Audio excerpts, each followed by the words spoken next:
this is Carrie with Stampiphany, a great stampin' idea, and today we're going to make slimy treat bags. These bags, the slime on those bags was made in a previous video, and I'll link that down below.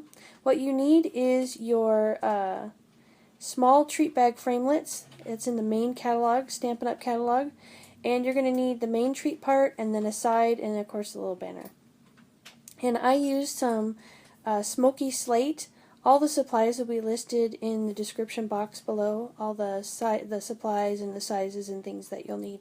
And if you, of course, if you have any questions, feel free to comment or give me a shout out or an email, and I'll be happy to help you out. So I'm just going to die cut a front of the box and a side of the box in order to make it a gusseted bag. I wanted a bag that I could fit a little more bigger treats in for Halloween. So that's why we're doing a gusseted bag. And you can actually fit quite a bit in this bag, as you'll see later in the video. So I have the main part and I have a side part to the bag. And now I'm going to take the pumpkin pie and I'm going to die cut the banner with that as well. And the tip always with these cutting plates is always make sure that every time you cut, you turn your plate over. That helps it to wear evenly and not get warped. So I have the two pieces that we die cut and then an extra piece that's 3 5/8 by 5 1/2, and that's actually going to be the back of our bag, and we'll talk a little more about that later. So now I'm scoring the sides, and you can see at the bottom it's 3 3/4 and then 1 1/2, and then you're going to take the other main part of the bag and do the same thing to that side piece, is score that, and that's what's going to help us to get it to be a gusseted bag. So as you go through, the best thing to do, I guess, is to assemble it. I'm going to fold it up a little bit, and you fold it accordion style.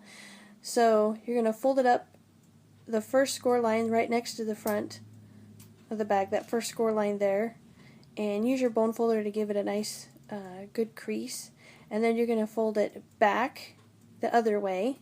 So there's your middle crease. So that's kind of like your gusseted part of the bag. And then the last piece that you're going to fold over is actually the tab piece that gets glued to the back piece of the bag. And so you have this little accordion fold now. And you're going to do the same type of fold on the other side. So you can see where the tab's already there. That's our tab.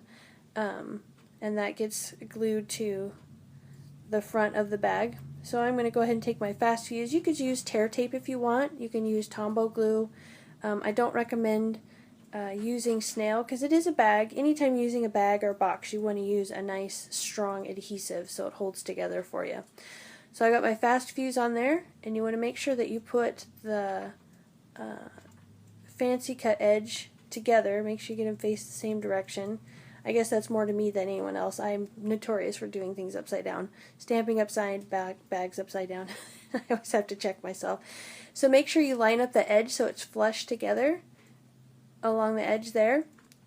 And now we can fold it over and then back and then over again. And that makes the other gusseted side of our bag. Super easy to do, not hard at all. So now, what we're going to do is, I was making this bag, I was realizing that little piece on the right that goes to the back, I realized that it doesn't have the fancy cut edge, so I need to run that through my Big Shot and do that, and I'd forgotten to do that. I should have done it all at the same time. But basically it's cut just so it fits right into the framelit, and I'll show you here. This is the actual framelit set that I got it from. Look at all these pieces that come in that set. Isn't that just fabulous? You just get so many fun little things to put in there. So this is the piece that you need. You need that main bag piece in order to cut the fancy top.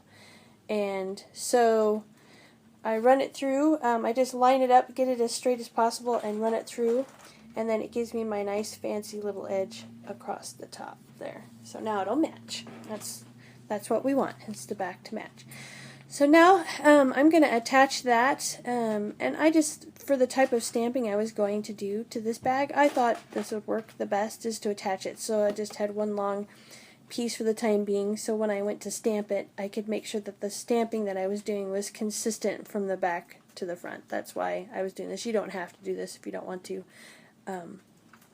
It's completely up to you. But when you do put it on, you do want to make sure that you line the edge of that piece of cardstock up with that score line on the tab. You want to get it as straight as possible so your bag won't be all wonky and stuff. So, and that's what I'm doing, is using my fast fuse to just make sure that it runs right along the side of that score mark. Okay. Once you have that all together, it's time to stamp it, and I just stamped it. The stamp sets that I used were Cheer All Year and the Happy Scenes. The Happy Haunting comes, that big stamp that I'm using now comes from the Cheer All Year stamp set.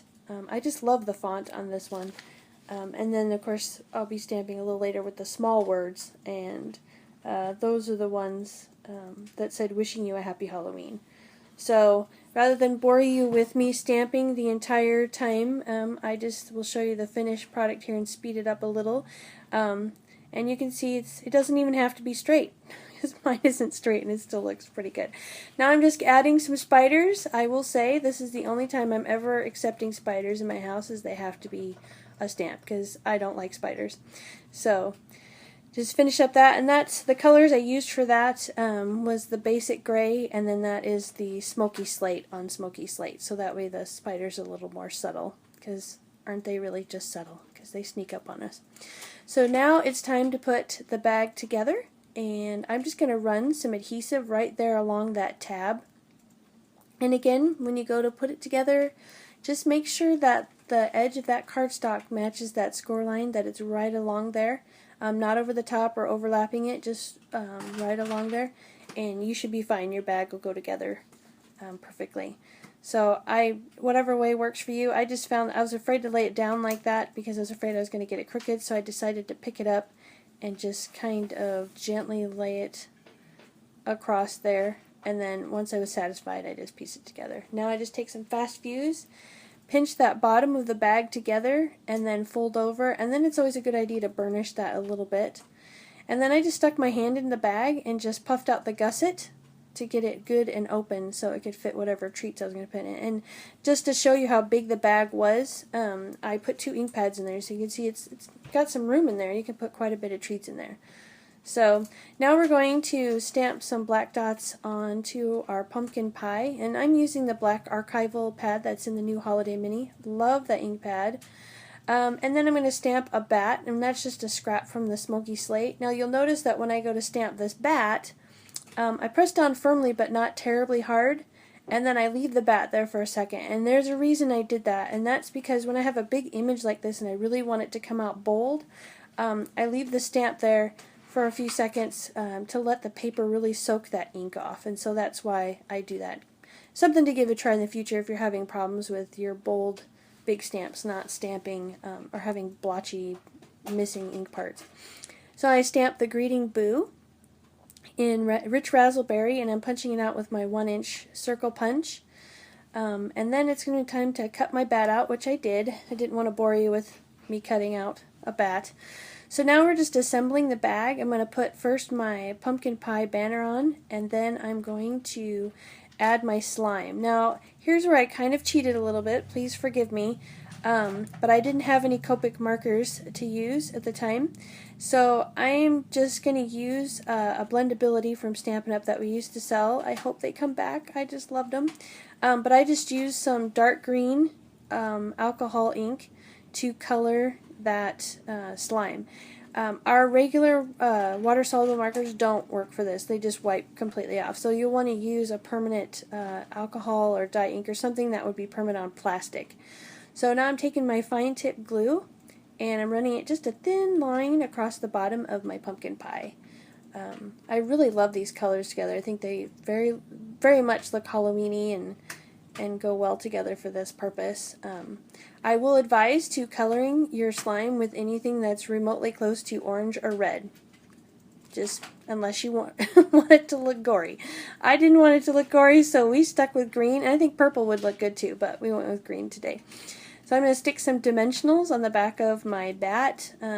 If you've been stamping with me for a while, a lot of my customers know I just have a thing for dimensionals. I love using them, so we go through a lot in my classes. So I'm just going to wrap some linen thread around my box and just tie just a really simple knot. We're not doing anything fancy because it's really going to be hidden behind our bat anyway, so we just need it to stay around the box. So just wrap your linen threaded around like 3 times, and then I just trimmed it off. And now we're going to add my bat, peel off the back of the bat there, and just stick him on over the top of that linen thread. So there we go. I thought too as I was making this it would be kind of fun. I couldn't do it now because that boo greeting covers it up, but you could wouldn't it be fun to put 2 little googly eyes on the bat? That might be something I'd have to try sometime. I love googly eyes. So now we have the boo, and then we're just going to finish off the bag by putting a rhinestone just to give it a little bit of bling on the front. So there is the bag. I hope you enjoyed it. So you can fill it with some treats and give somebody a smile. I hope you have a great day.